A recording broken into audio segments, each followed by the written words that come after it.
Muy buenas tardes a todos. Les damos, como siempre, la más cordial bienvenida a su programa con la doctora Controversia. Somos controversias, salud y muchas cosas más. Y el mensaje correspondiente al día de hoy es el siguiente: no te dejes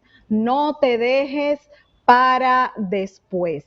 Bueno, señores, vamos a compartir con todos ustedes el boletín número 154 sobre la situación del COVID-19 en la República Dominicana.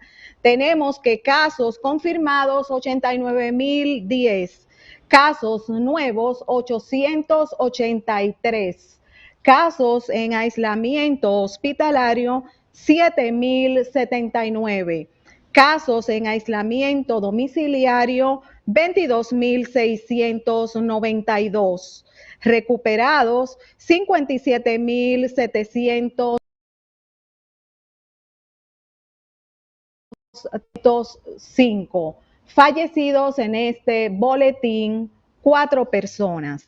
Porcentaje de letalidad, 1.69%. Y casos descartados 246.468. Estos son, señores, los resultados del COVID-19 correspondiente al día de hoy, boletín número 154.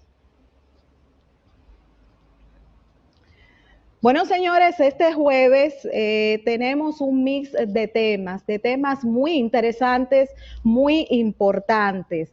Vamos a tratar en la primera parte lo relacionado a lo que es la pedofilia, el pedófilo, y en la segunda entrega de nuestro programa vamos a tratar la situación de la psicología en este tiempo de COVID, en este tiempo de pandemia. Para tratar estos temas tan interesantes, tenemos un invitado muy especial para nuestro programa. Me refiero al licenciado Amaury Ramírez. Él es el presidente del Consejo Directivo del CODOPSI. También nos acompaña, como todos los jueves, la licenciada Irisneida Cuevas Amador, presidenta de CIPESA y periodista en su sección, en su segmento Portada Médica. Bienvenidos a su casa. Gracias, Cris, y gracias a todos los seguidores de la doctora Controversia y de Portada Médica. Bienvenido, licenciado Ramírez, y saludos a todas estas gente bella que nos sigue cada jueves y cada día de la semana en su doctora Controversia. En el día de hoy, ya como adelantó Cris, vamos a tratar esos temas, porque son temas de mucho interés y que en estos momentos están en la palestra, tanto el tema de la situación de la salud mental a propósito de la pandemia, como todos estos temas diarios que tenemos latentes. Y bueno, antes de comenzar les comentaba que al parecer en el país tenemos más violación, más pedófilo de lo que pudiéramos pensar, y que lamentablemente como que estos casos detonan cuando ocurren tragedias como la que en estos días nos afecta. Lamentablemente la muerte, el asesinato de la niña Liz María, una niña de 9 años, y que ha consternado a la población. En ese sentido, licenciado Ramírez, ustedes han fijado posición como Colegio Dominicano de Psicólogos. ¿Qué está pasando en nuestra sociedad y cuáles son esas recomendaciones que ustedes están haciendo de intervención, por ejemplo, en esta zona de la Isabelita, donde ocurrió el hecho, pero que yo creo que debe ser a nivel de todo el país, para ver qué es lo que está pasando con este problema, qué es lo que está pasando con nuestros niños y niñas que están siendo agredidos sexualmente? Sí, gracias por la invitación, doctora Controversia, y a Iris por darnos la oportunidad a nosotros en el Colegio Dominicano de Psicólogos de estar en este medio.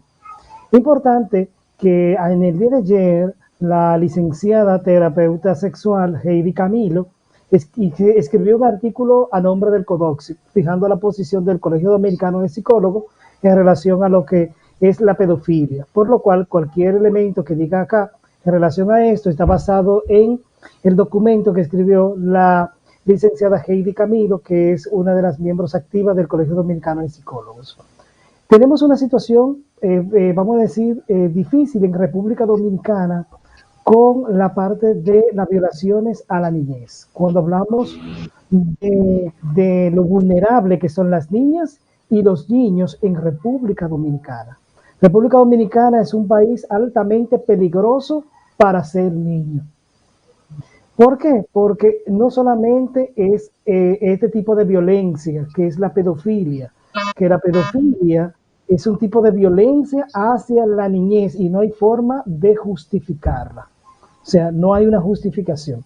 Este caso primero es una pedofilia, lo que ocurrió, un asesinato de la niña en el sector y un ambiente que se genera partiendo del contexto.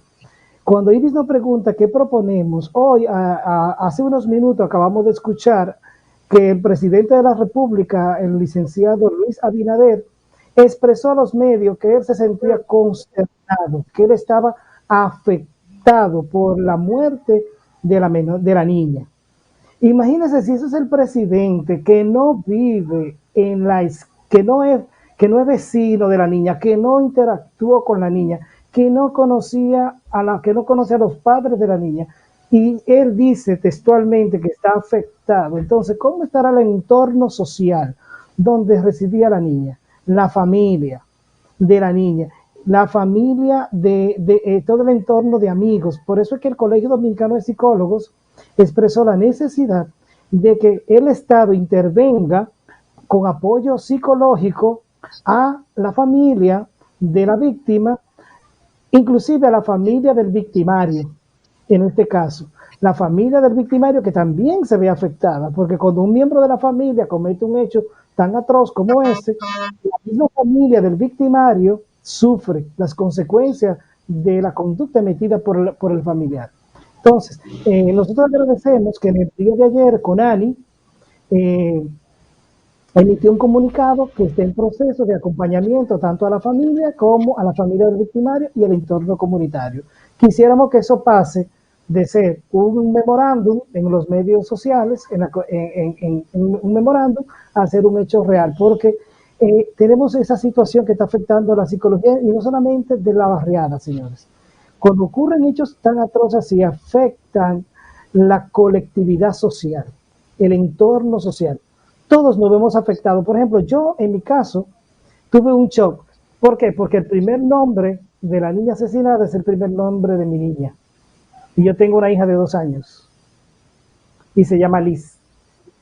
Ay, o sea, Dios. Cuando yo vi a mi niña y yo vi, señor, y así ocurre con todos los padres cuando ven sus hijos. O sea, nos sentimos vulnerables. La vulnerabilidad social. Entonces, me gustó cuando la doctora Controversia dijo, vamos a tratar el tema de la pedofilia, a mí me gustaría que invitara en otro momento a uno de los profesionales especialistas en salud sexual, bien, que maneja muy bien el tema, porque es un tema que a la gente no le gusta tratar. O sea, nosotros mandamos el tema a los medios de comunicación y solo 2 medios de comunicación se hicieron eco de la parte de la pedofilia, de análisis de la pedofilia. ¿Por qué? Porque aquí en República Dominicana uno escucha las expresiones de hombres, bien, más que de mujeres, porque no he escuchado tanto de mujeres, he escuchado más de hombres, cómo se refieren a niñas, adolescentes, en la parte sexual. Y eso es pedofilia. ¿Por qué? Porque sienten placer sexual al tener relaciones con niñas y con adolescentes. Entonces, cualquier adulto que sienta placer sexual con niñas y adolescentes, hay que ponerle su nombre, es un pedófilo. Es un pedófilo. Entonces, es un agresor de niñas y niños. Porque aquí hay que tener en cuenta que no solamente la hembra, la niña, es la que tiene vamos a decir, el riesgo. Los varones tienen riesgos también. Entonces, eso es importante tratarlo y me gustaría, vamos a dejar que la doctora, que dijo que iba a dar unos pinceladas del tema, para después entonces lo que escribió la licenciada Heidi Camilo, que es especialista, y poderlo un poquito no leer, sino matizar lo que fuese escrito, que lo pueden encontrar en la página del colegio. Exactamente. Licenciado, ¿cuáles serían esas señales, esos indicativos de que ese niño, esa niña o ese adolescente está siendo abusado sexualmente? Bueno, según el escrito que hemos leído, cuando hay un cambio brusco en el comportamiento. Los especialistas en esa materia señalan que hay factores que pueden denotar que el niño está siendo violentado. Por ejemplo, si un niño cambia bruscamente su comportamiento, eso da una luz de que algo puede estar pasando. Segundo, que el niño no quiera compartir con fulana o con fulano, que tema, que se orine cuando lo vea, cuando son muy pequeñitos que no pueden externalizar, que tienen esos temblores, que tienen miedo, que le tienen miedo a la persona. Entonces, esos son factores que comienzan, por ejemplo, a orinarse en la cama, que ya no quieren que tú, como papá o mamá, veas su parte íntima ni se la toque. Si antes tú, como padre o madre, lo bañabas, ellos permitían que tú lo vieras desnudo, ¿sí? Ahora no quieren que tú lo veas desnudo, no quieren que tú le topes como padre o madre porque tú lo bañas, entonces ya no quieren ni siquiera que tú lo bañes. Entonces se esconden, cambian de comportamiento, cambian de humor, se encierran en sí mismos, bajan las calificaciones, se ponen más agresivos. Entonces, cuando los niños adolescentes tienen cambios bruscos de comportamiento, algo lo produce. No estamos diciendo que cuando esos comportamientos ocurren siempre va a haber una violación. Es que estamos diciendo que son comportamientos que denotan que algo no anda bien. Y un padre debe entonces, que los especialistas en la materia, citándola, nos dicen que en esos casos los padres tenemos la responsabilidad de darle confianza a los hijos. De cuando existan esas cosas, en vez de incriminar al niño o al adolescente, darle una apertura de confianza para que ese adolescente, ese niño, pueda externalizar lo que siente. Pero bajo cualquier sospecha de agresión, de violencia hacia la niñez, muchas veces los padres lo que hacen es que arremeten contra el niño, y el niño lo que hace es que se encierra en sí mismo y se convierte en una víctima doble, la víctima del padre y la madre que no lo comprenden, que no tratan de investigar porque ese cambio de comportamiento, y la víctima del agresor que posiblemente lo tiene amenazado o amenazada. Exactamente. Licenciada, en el mismo patrón, en la persona de confianza en la casa, y como en este caso específico, los padres que le dieron entrada a su casa para ayudarlo porque entendían que era una persona que necesitaba ayuda, pero también pasa con familiares. ¿Cuáles son las orientaciones en ese sentido a las familias? Porque muchas veces quizás la gente en su buena fe asustadonas, y en unos sectores pasa mucho que la gente es extrema. ¿Cuáles son las orientaciones en ese sentido que nosotros pudieran ayudar a determinar qué persona puede tener el problema? Bien, gracias por la pregunta, y me voy a referir a Heidi Camilo, de nuevo, que escribió, no existe un perfil único del pedófilo, o sea, no hay un perfil único para un pedófilo o una pedófila, no los hay, usted no está en la cara, yo soy pedófilo, no hay un comportamiento estandarizado de pedofilia, pero sí hay elementos que te pueden llevar a saber si una persona tiene inclinaciones pedófilas. En la primera parte de la pregunta tenemos que aclarar algo que preocupa a nivel social. Si usted ve los comentarios en las redes sociales, están juzgando a la papá y a la mamá de la niña. Es decir, el culpable no es el violador, el asesino, es el papá y la mamá. Y en otros, la niña, que ya de 9 años, uno dice, una persona, ¿cómo cómo a la misma víctima la vuelven y la vuelven y la hacen víctima y responsable de la propia. O sea, personas que en las mismas redes sociales, señores, están diciendo que la niña se lo buscó, porque una niña de 9 años ya es una niña que sabe. Sí, ¿cómo hasta llegamos a ese nivel de, vamos a decir, de irracionalidad? O sea, la niña es víctima y la familia es víctima. ¿Por qué es víctima? Porque todos, y más en la cultura dominicana, si usted ve a una persona pasando hambre con una situación, señor, el dominicano es lo que más comparte. ¿No creen que esa familia de la niña era rica? Esa familia de la niña era ¿qué? En la misma condición de pobreza, posiblemente con que podían comer un poco más. Y en ese contexto, esa familia invita a comer a este señor, le abre la casa, ahí no hay ninguna culpa. ¿Por qué? Porque nadie dice que es pedófilo. La pedofilia no es algo que se ve en el rostro. Y también como es un tema tabú en República Dominicana, es un tema tabú, también las personas desconocen y normalizamos cuestiones como esta. Un adulto diciéndole a una niña, pero qué sexy te ve.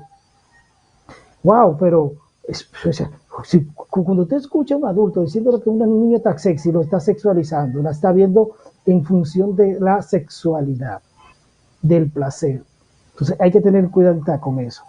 ¿Qué le gusta acariciar? O sea, a los niños no hay que acariciarlos, no hay que tocarlos, no hay necesidad de decirle, de usted tener en la pierna a las niñas y los niños. Papá y mamá, en su contexto, damos ese tipo de cariño. ¿Bien? Y aún sabemos que existe pedofilia dentro del contexto que de la familia. Porque el niño, ¿por quién es violentado el niño? Los niños son violentados mayormente por el círculo cercano. ¿Quién es el círculo cercano? Papá, mamá, primos, tíos, vecinos. Ese es el círculo cercano. Cuando nosotros vemos y analizamos, señores, analicen todas las denuncias que se han hecho de violencia hacia la niñez, ¿quiénes lo han ejecutado? Lo han ejecutado el entorno ¿qué? Cercano al niño. Por lo que nosotros vamos muy de la mano con lo que dice UNICEF, con lo que dicen las ONG pro infancia, de que vivimos en un contexto que es de riesgo para ser niño y para ser niña.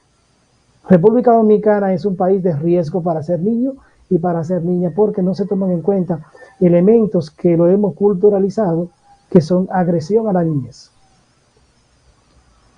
¿Por qué, licenciado, es tan difícil para muchos niños que son abusados sexualmente informarlo, comunicarle eso a sus parientes, a su mamá, a su papá, a su cuidador, etcétera? ¿Por qué? Bueno, haciendo referencia al mismo documento, me excusan que tengo que, en la parte no soy especialista en el tema, pero como leímos el artículo del especialista, mayormente son en la perspectiva de que el niño tiene temor, si le van a creer o no le van a creer. Recuerden que la mayoría de los niños, cuando hacemos análisis de los casos, la mayoría de los niños hablaron después, ya hablaron a una persona fuera del entorno de casa. Cuando un niño que ha sido violentado habla, muchas veces no se lo dice a papá y a mamá, ni se lo dice al amiguito, ni se lo dice a los hermanos. ¿A quién se lo dice? A un tercero, fuera del entorno familiar, que muchas veces la psicóloga del centro, recordamos los casos que tuvimos sonados de aquel funcionario, dónde fue que estalló la bomba, estalló en el colegio. Bien, y así pasa, así pasa. ¿Por qué? Porque el niño, pues muchas veces el niño siente temor de que si lo van a quedar, de que si él fue el culpable. Porque el pederasta, señores, la gente que, esta parte de pederastía, esta parte de que tenemos, de todo esto, ellos hacen creer y ellas hacen creer que fue el menor que lo sedujo. Mire, los estudios demuestran, cuando le hacen preguntas a estas personas que han violentado niñas y niños, en su cosmovisión, a veces ellos expresan que fue el niño. No recordamos un caso, señores, de un hombre que violó a una niña de menos de 6 meses, y el hombre dijo en la entrevista que le hicieron, en las evaluaciones, que fue la niña que lo sedujo. para que poder ir viendo, para poder ir viendo la dimensión. Si son capaces de decir eso, entonces le ponen la responsabilidad, le cargan la responsabilidad a la víctima. El victimario culpa a la víctima de haberlo seducido. Por eso que yo oriento mucho a los, por ejemplo, cuando yo estoy dando clases, y estamos dando clases de desarrollo del niño en la parte de la adolescencia, cuando nos toca la parte con los varones, que hay un grupo de varones siempre grande en una de las asignaturas, hacemos un análisis. Le digo, ¿qué ven acá? Una foto, ¿qué ven acá? Ven una niña. Cuando usted ve una niña de 14 años, de 15 años, con un cuerpo, con una, vamos a decir, con una dimensión corporal, con un desarrollo físico elevado, ¿qué usted ve? Y miren, señores, da temor las expresiones que dicen, porque están viendo una mujer. Porque están viendo una mujer, porque lo único que ven es la parte exterior, el cuerpo. Pero entonces ahí analizamos, ¿y el desarrollo cognitivo de esa niña? Esa niña de 14 años, de 13 años, que tiene un desarrollo corporal, que parece una mujer adulta, un desarrollo corporal, en su desarrollo cognitivo, en su proceso de pensamiento, toma de decisión y de toma de decisión todavía no ha llegado a los niveles, por eso es violación. Y explicarle a esos varones que no es violación por el cuerpo, que es violación, ¿por qué? Porque te aprovechaste de una persona que para ti era indefensa, porque tú le superabas en años y en madurez. Y te aprovechaste de esa persona que no tenía la madurez. Por eso es que nosotros felicitamos que en una diferencia, que el código de acá dice que si existe una diferencia de 5 años o más entre un menor y un adulto, se considera por default violación. Pero nosotros tenemos que legislar, ¿para qué? Para lo que dice la ONG de Plan Internacional, que tiene esta lucha, y es que hay que darle su mérito. Ella tiene la lucha de que aquí se elimine el matrimonio infantil. Pero ahí tenemos el caso de pedofilia. ¿Por qué los legisladores no quieren eliminar el matrimonio infantil? ¿Será que tienen, pregunto yo, ¿será que tienen presión de grupos pedófilos? Es una pregunta. ¿Por qué? Porque es tan sencillo decir que... Tenemos casos de denuncias de, no sé si usted recuerda de un diputado, Julio Romero, que fue un caso con una menor y que eso lo obligó a renunciar del cargo de diputados. Excelente caso. Entonces, aquí tenemos que apostar a que las niñas no se casen, a que es niña, es una niña. Bien, entonces, no es es que es una niña, todo menor de 18 años es un niño. Y ustedes, los medios de comunicación, deben asegurar que no digamos menor, porque miren qué pasa. Cuando yo digo menor, bajo el impacto, yo digo, una menor fue violada por un adulto. Yo digo, una menor, ya. Ahora, cuando yo digo, una niña fue violada por un adulto. Sí. Entonces, para suavizar lo que pasó, decimos menores. Esto que pasó no es una menor. No es una menor, es una niña. Entonces, nosotros tenemos que entender esa parte y a la población orientarla. Todo menor de 18 años es un niño. Es un niño. Entonces, en esa perspectiva, y tenemos que, por ejemplo, con los adultos, a los adultos, mayormente los varones, porque los casos se dan más, no son exclusivos del hombre, ¿sí? Pero se dan más ¿en qué? En los hombres, pero no son exclusivos. Porque la mayoría de los varones que yo conozco se iniciaron sexualmente con ellos siendo menores, ¿con quién? Con mujeres adultas. Ahí hubo también ¿qué? Pero ahí hubo una violación consentida por el machismo imperante de que ese menor se siente más hombre porque tuvo relaciones sexuales con una mujer adulta. Pero se da igual. Socialmente está aceptado y validado, pero es lo mismo, porque estamos viendo situaciones también de mujeres con menores de edad, pero socialmente es que aceptable. Entonces, esto es complejo, señores, es un tema muy complejo que yo invito a la doctora Controversia a que pueda ser tratado en otro momento, que no lo deje como un tema de ahora, que aprovechemos estas circunstancias y que la gente está más receptiva al tema y podamos invitar especialistas en el tema, bien, psicólogos, especialmente psicólogos con especialidad en sexualidad humana, para profundizar sobre estos componentes que solamente hemos trabajado de forma, vamos a decir, superficial, de cierta forma general. Bien.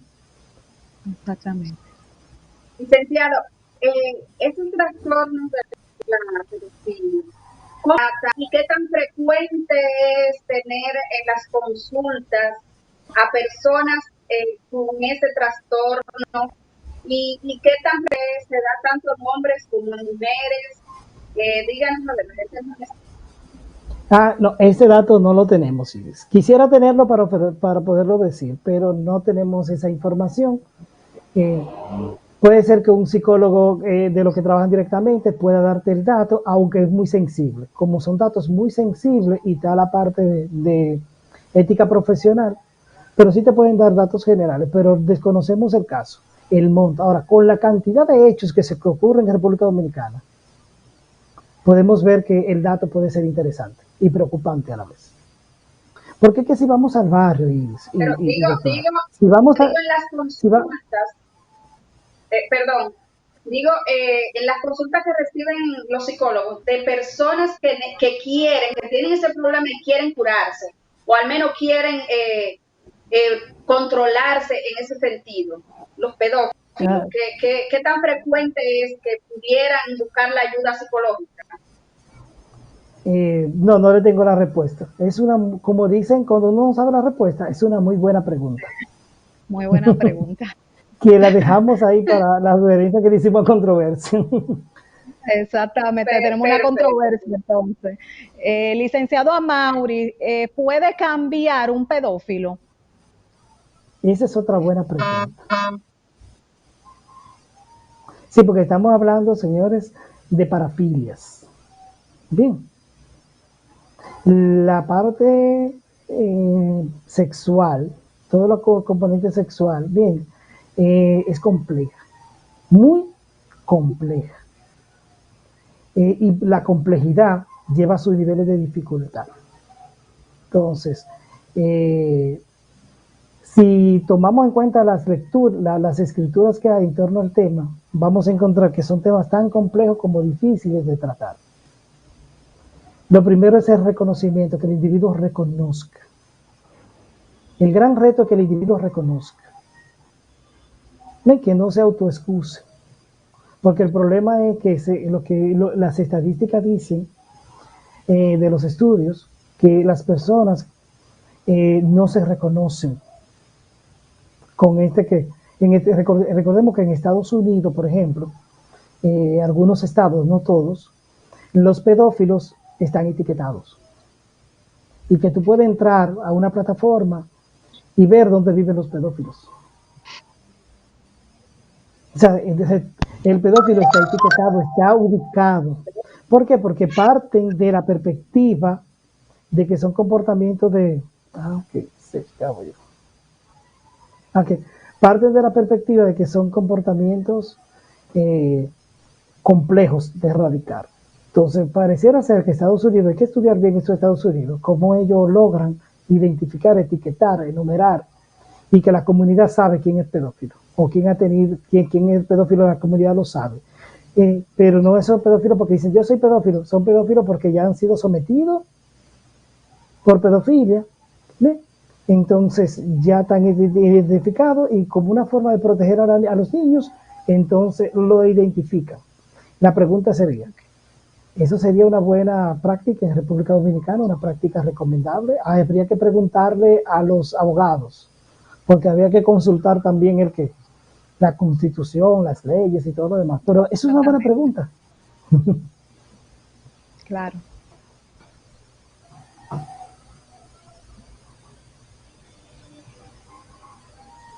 ¿Sí? Se nos fue. Iris, No, Iris. que no escuchaba. Doctor licenciado, usted hablaba al principio también de cómo se busca a los padres, y en este caso principalmente a la madre, porque pareciera que la responsabilidad de un hijo es únicamente de una madre. En ese caso, cuando la gente quizás por ignorancia acude a ese tipo de cosas, y no quizás, es por ignorancia, estaría como juzgando la violación, porque bueno, no, un violador supone que te va a violar a un niño en cualquier circunstancia, es algo que puede tenerlo pensado, pero cuando tú dices la violó por descuido, entonces tú estás como juzgando, culpabilizando al padre, a la madre o a la persona que tenía a ese niño o niña bajo su custodia, y entonces estás como justificando que esa práctica se dé, porque si el niño está descuidado se puede hacer cualquier cosa con él. Las orientaciones Sí, a la gente, que a veces uno quisiera como que la gente entendiera que no, que el violador es una persona con un trastorno, que no, es que un niño tiene que andar, un niño debiéramos crear una sociedad, como hay otras sociedades, creo que Japón, donde un niño anda libremente y donde un niño de 5 años puede libremente tomar solo un tren y dirigirse a la escuela y dirigirse a la casa, y donde hay leyes tan efectivas que difícilmente un niño de eso puede ser agredido en ningún sentido. sí, pero lo que pasa es que clarificamos, esta gente no tiene trastornos, ni tampoco es una orientación sexual, es una parafilia. Bien, entonces, no, pues si le decimos que es un trastorno, lo justificamos porque estaba enfermo. Entonces, si decimos que esa persona tiene un trastorno o que tienen una orientación sexual y que eso es natural, que nacieron con esa orientación sexual hacia la niña, y no, son depredadores. Son gente que actúan con conciencia de daño. Solamente de ellos gratificarse en el placer. Bien, entonces tenemos en esa perspectiva. Según los profesionales, estas personas no pueden justificarla. Bien, porque hay personas que se han tratado de justificar de que yo nací así, de que esa es una orientación sexual. No, es una orientación sexual. ¿Ven? Entonces, tenemos que ser cuidadosos en ese componente. Y el otro es la parte volvemos de nuevo a la parte de los padres. Los padres en este caso, si hay que culpar a alguien, vamos a culpar a la pobreza. ¿No? Si hay que, ¿por qué? Porque culpamos a la pobreza, sí, porque la pobreza da vulnerabilidad. Porque una niña no iba a estar sola si papá y mamá no tienen que salir a producir. ¿Sí? Entonces, la pobreza también, hay casos que ocurren, señores, que solamente es a los empobrecidos sociales que les ocurre. Sabemos que hay una cultura de tapar hacia arriba, pero también la pobreza, la vulnerabilidad de ser pobre, lleva mucho a agresiones. La pobreza es una de las agresiones principales que sufre la niñez. Esa niña, lo primero que sufría era ¿de qué? De pobreza. Posiblemente en el entorno social, el entorno vulnerable es un entorno de pobreza. ¿Vieron la casa del violador? Pero no hemos visto la casa donde vivía la niña tampoco. O sea, la sociedad también la estaba violando. ¿Por qué? Porque estaba violando su derecho a ser niña, a tener igualdad de desarrollo, a tener un entorno seguro. O sea, la sociedad en su conjunto también es corresponsable. Porque muchas veces solamente queremos juzgar a los padres. Pero nosotros como sociedad en conjunto tenemos mucha corresponsabilidad con el maltrato infantil a todos los niveles. Por lo que se hace falta, y ahí respondiendo un poco a Neida, es la parte de educación, de educar a los padres. ¿Ustedes creen que esos padres habían escuchado algún día el término? Pregunta. ¿Ustedes creen que esos padres tienen información sobre la pedofilia? ¿Ustedes creen que tienen información sobre cuidado del entorno a niñas y niños? Posiblemente no. Entonces no podemos ver a los que son víctimas, bien, y revictimizarlo encima, colocándole más responsabilidad de lo que el entorno social ya también le juzga. Entonces, es una parte de acompañamiento, y con esto no estoy justificando ningún comportamiento, porque hay casos que se pueden dar, bien, y sabemos que hay casos que se pueden dar, pero a veces se centran en la niña o se centran en qué, en la familia y no en el violador, en el asesino. Otra cosa, por ejemplo, lo podemos ver cuando, y da mucha pena, cuando hay una persona que fue de una mujer, por ejemplo, que fue violada, que comienzan a preguntar, ¿y a qué hora usted salió? ¿Y qué usted hacía en la calle esa hora? ¿Y cómo usted andaba vestida? Es decir, poniendo la responsabilidad en la víctima sobre su violación y descargando al violador de su hecho, porque está juzgando a la persona que fue violentada. Entonces tenemos que tener mucho cuidado porque vivimos en una cultura, señores, y mayormente a la mujer, que nos centramos en qué, en agredir a la mujer por encima de la agresión y justificar las conductas de los agresores. Y eso se ve mucho, eso se ve mucho. Los medios de comunicación, algunos ya están muy sensibilizados en el tema, e inclusive de niñez, y nosotros vemos que han cambiado, que están modificando los titulares. Porque los titulares dicen mucho, la gente no ve el contenido, la gente no lee el contenido, lee el titular y ya de ahí del titular se hace que una historia. Porque el dominicano no lee el contenido de historias, lee el titular. Y a partir del titular ya se hace en su cabeza cómo fueron los hechos. No sé si Iris en su relación de periodista lo ha podido notar. Que la gente se concentra mucho en los titulares, por eso la importancia de un titular que llame, pero a veces el titular que llama era. Exactamente. Sí, y de hecho hemos trabajado mucho, licenciado, hemos trabajado mucho en este caso desde el Círculo de Periodistas de la Salud y en coordinación con entidades como el Ministerio de Salud Pública y su Departamento de Salud Mental. En eso, en tratar de orientar a los periodistas sobre ese tema, de cómo abordar los temas tanto de suicidio, tanto de agresión a niños y niñas, precisamente porque también dicen los expertos que son conductas aprendidas.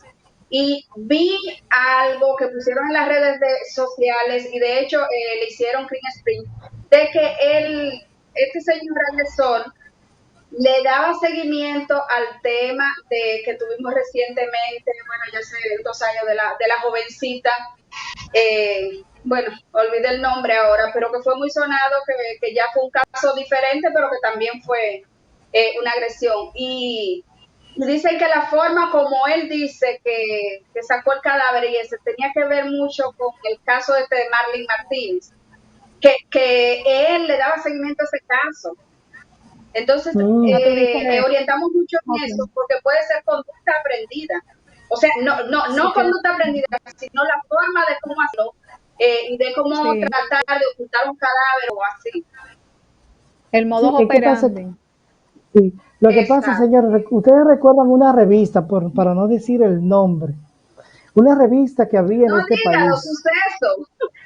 Suceso. Bueno, ustedes lo dicen bien, yo respeto. Sí, porque los señores, Suceso, una revista amarillista. Sí, una revista amarillista. Entonces tenemos que tener mucho cuidado con lo que son las informaciones y cómo se dan los detalles, señores, porque esos detalles, señores, son peligrosos. ¿Por qué? Porque cuando, por ejemplo, en los medios de comunicación se dice, y la agarró, y después le hizo esto, y le hizo lo otro, señores, estamos construyendo imaginarios. Estamos construyendo imaginarios. Por eso que usted ve también, y saliendo un poquito del tema, que para entrar en esa parte de violencia general, cómo hay personas que dicen, te voy a matar, tú ves cómo le hicieron a esa, así mismo te voy a hacer yo. Sí. O sea, aprenden. ¿Por qué? Porque los medios de comunicación tienen que aprender a transmitir la información, porque no es que no la digan la información, es que la información debe ser expresada, debe ser, vamos a decir, escrita o puesta en los medios digitales de una forma que no construya, ¿ven? Que no ayude a la construcción. Antes de Lorena Bobby, ¿cuántos penes habían cercenado? ¿Ven? Dicen las estadísticas en Estados Unidos que subieron. O sea, yo tengo un artículo guardado que en los 5 años, subieron. Sí, subieron, es verdad. Sí, entonces, y con esto no decimos que los medios de comunicación son los culpables, no, hay que tener cuidado, bien. No son los culpables, son corresponsables como somos todos dentro del engranaje social. Cada quien con su cuota de responsabilidad en la violencia social. Todos tenemos una cuota de responsabilidad. Hasta el Colegio Dominicano de Psicólogos tiene su cuota. ¿Dónde está la cuota del Colegio Dominicano de Psicólogos? Que por 18 años, 19 años ha estado ausente tratando los temas de violencia social.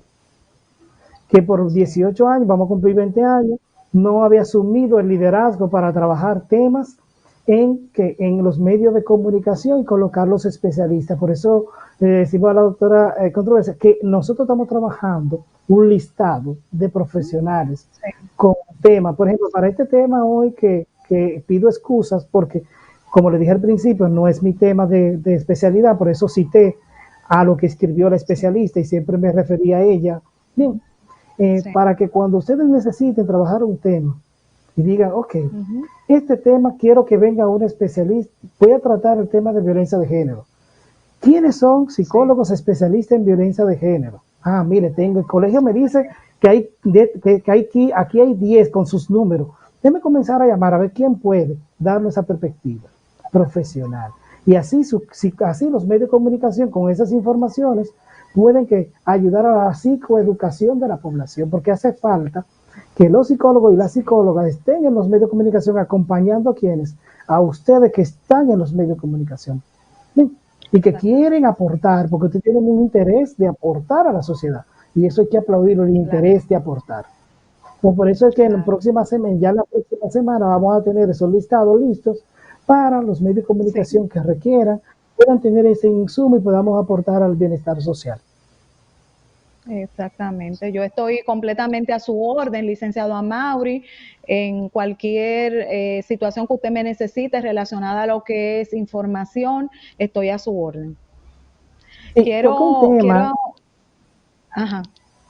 Porque me gustaría tratar el tema que Iris habíamos conversado al principio, sobre la situación de los psicólogos ahora, en la pandemia y toda esta situación que tenemos. Sí.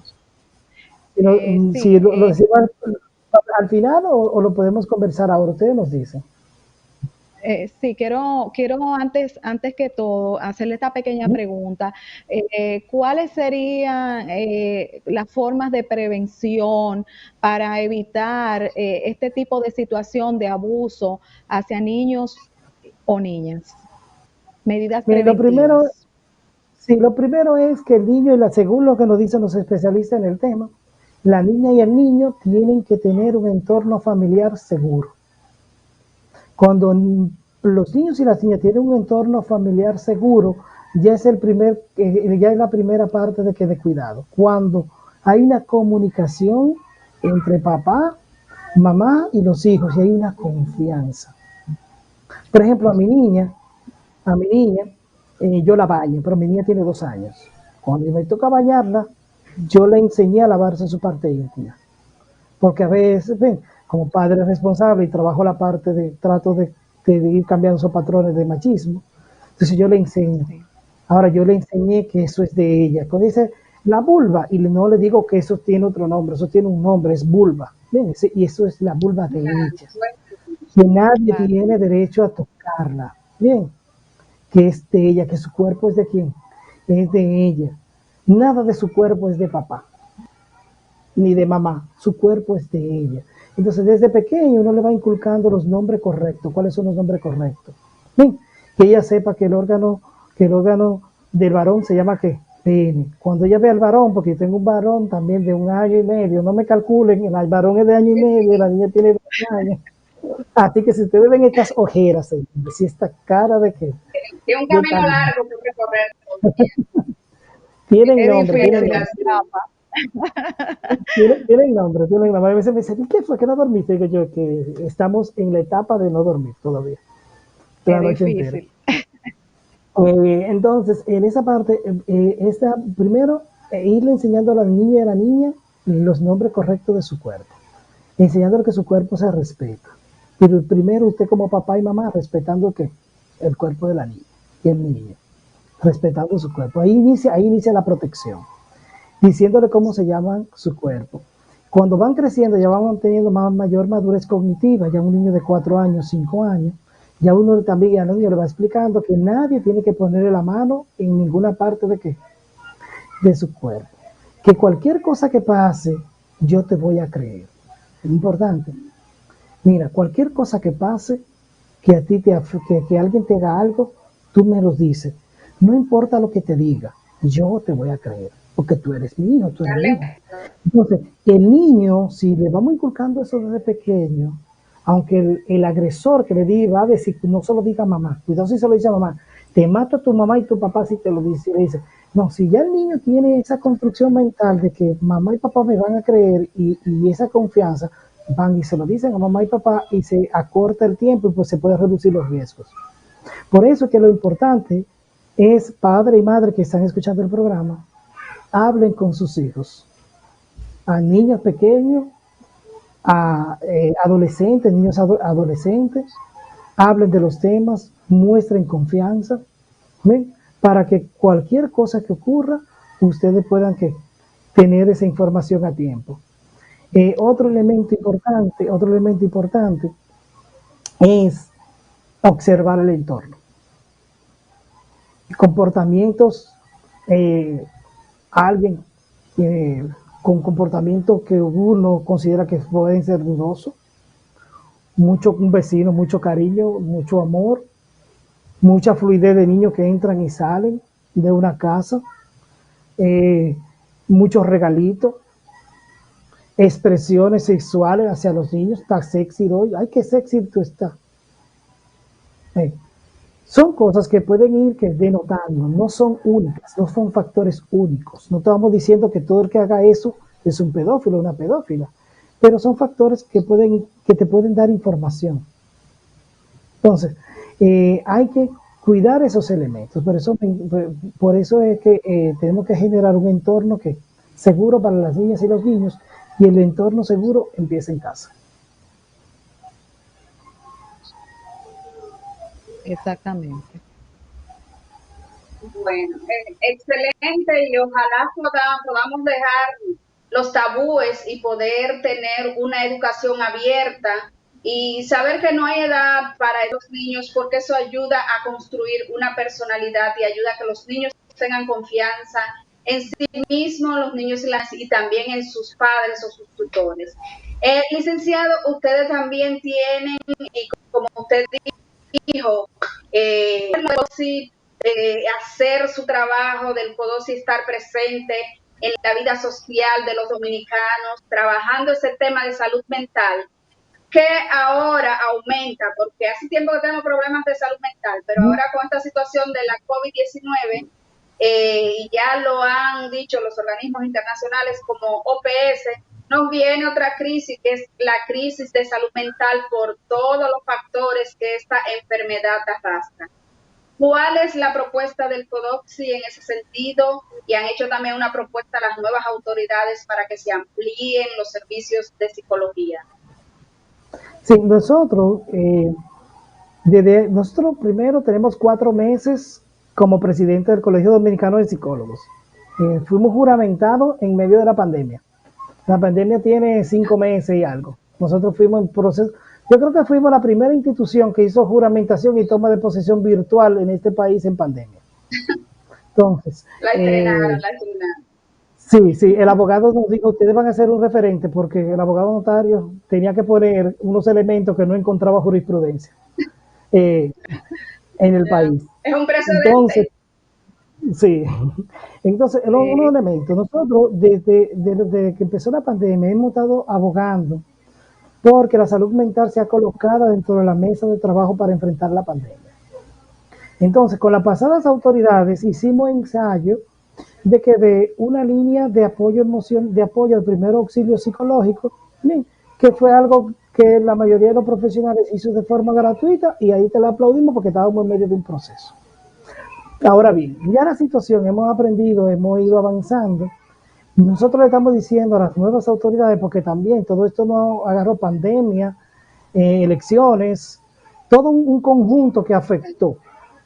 Entonces, ya que las aguas se están calmando, nosotros le estamos diciendo a las nuevas autoridades, es importante la salud mental en medio de la pandemia. Nos preocupó que la doctora Raquel Peña, que es la que preside la mesa de salud del gobierno, no incluyeran ellos a los psicólogos ni el tema de la salud mental en la mesa de COVID. Excluyeron también a los médicos, y hoy vemos que ya los médicos del Colegio Dominicano, el Colegio Médico Dominicano ya fue incluido en la mesa de trabajo, ya fueron incorporados. Y eso es bien. Ayer, dentro de las medidas que anunciaron, ninguna son referentes a la salud mental. Ninguna. No hay una sola medida de salud mental. Incrementaron, y lo aplaudimos, en 1,000 los profesionales de la medicina y otras áreas de la medicina para incorporarlo a partir del lunes. Eso está bien, no lo criticamos, eso está correcto. Pero el sistema tiene menos de 700 psicólogos a nivel nacional, el Sistema Nacional de Salud. Entonces, y también tenemos actualmente un desafío de la reorganización y la reestructuración de los servicios de salud, por ejemplo, de salud mental, en el tema de la psicología. Pero ¿qué es lo que pasa? Que vivimos en una política de salud mental biomédica. Si nosotros vemos en la estrategia del Ministerio de Salud al 22, del 19 al 22, nosotros vamos a encontrar que la parte de la prevención, trabajar la salud mental a nivel preventivo, casi no existe dentro de esa estrategia. Por lo que solamente se concentra mucho en lo biomédico, se concentra mucho en lo paliativo. Y nosotros estamos diciendo al Estado Dominicano, ha llegado la hora de darle importancia a la salud mental de la población, de trabajar el componente preventivo de la salud mental en el primer nivel de atención, de establecer ya la apertura del primer nivel de atención dentro de la seguridad social. Entonces, eso es algo que le estamos diciendo al Estado. Le hemos mandado carta, hemos hecho carta pública, hemos hecho rueda de prensa, antes de la toma de posesión, porque había que esperar que asumieran sus responsabilidades. Luego de asumir las responsabilidades, esperamos unos días para que se sienten. Ya le entregamos la comunicación. En el día de hoy fue posible porque había situaciones en que no estaban permitiendo entrega de comunicaciones, y hoy le entregamos la carta al doctor Mario Lama, director del SNS, donde le estamos entregando no una petición, sino una propuesta. O sea, el colegio le está haciendo una propuesta para la estructuración de los servicios de psicología, para mejorar los servicios de psicología, y con voluntad política, en los primeros 100 días de él, podemos hacer establecer un antes y un después. Le hacemos la invitación. Usted quiere tener un antes y un después y ganarse un buen aplauso de la sociedad, háganos caso. No es una orden. Le estamos diciendo, estamos aquí porque la ley 22-01, que es la que crea el colegio, establece en uno de sus artículos que el CODOCSI es el asesor del Estado en los temas de psicología. Entonces, le estamos haciendo esa invitación al doctor Mario Lama, esperamos que nos respondan en ese tenor, porque la salud mental es una necesidad. Ahora mismo, por ejemplo, nosotros vimos muchos casos, por ejemplo, con el asunto de la cuarentena, la gente refugiándose en el alcohol. Aquí, señores, hay mucha gente adicta al alcohol. Aquí hay mucha gente adicta al alcohol, pero el sistema público no tiene el servicio de desintoxicación. No hay servicio para atender lo que dan el servicio en el país son que entidades privadas. Y adivinen qué, el seguro no cubre. Tienen que pagarlo de su bolsillo, porque el plan básico no cubre. Y para cubrirte algo que tenga que ver con adicciones, tú tienes que recurrir a un plan que es complementario. Claro. Entonces, estamos diciendo que con esto hay muchas situaciones en que la salud mental de la población está desprotegida. Nosotros como Colegio Dominicano de Psicólogos, lo que estamos diciendo es, nosotros queremos apoyarlo al Estado, queremos cumplir con nuestro rol como asesores como acompañante de ustedes para que la salud mental sea verdaderamente un derecho. Nosotros felicitamos la decisión del presidente Luis Abinader de incrementar en 2 millones la cobertura. Eso está bien, pero cobertura sin calidad, ¿qué? Hay que aumentar cobertura, pero hay que mejorar la calidad. Son 2 millones de personas que van más para el sistema subsidiado, con los mismos 600 y pico de psicólogos, a presionar más el sistema. Es decir, nosotros tenemos que garantizar cobertura con calidad. Cuando se garantiza la cobertura con la calidad, entonces estamos diciendo que sí, la sociedad tiene un servicio de salud adecuado. No solamente que todo esté en un seguro, es que el seguro funcione. Y por eso lo vemos muy bien, porque lo que estamos apostando es a que la propuesta de gobierno en el punto 8 y en el punto 9 de Luis Abinader en el tema de salud mental sea cumplida, y el colegio le está haciendo un llamado porque no es un asunto político. El colegio, gracias a Dios, somos uno de los pocos gremios donde no existe el vínculo político partidario. Cada miembro puede tener su simpatía política, pero como colegio no hay fuerzas políticas. Si es un colegio sin todavía, gracias a Dios, y esperamos que así sea, sin vínculos partidarios, con X o con Y. Somos un equipo de profesionales, de los pocos que quedan en el país que la política no lo ha permeado. Exactamente. Licenciado Amaury, consejo final sobre estos puntos que usted ha tratado el día de hoy. Consejos finales, señores. La salud mental es un derecho. Sí, todos tenemos derecho a la salud mental. Sin salud mental no existe ninguna otra salud. Enférmese mentalmente para ver qué usted puede hacer. Nada. O sea, ni social, nada. O sea, es uno de los derechos fundamentales.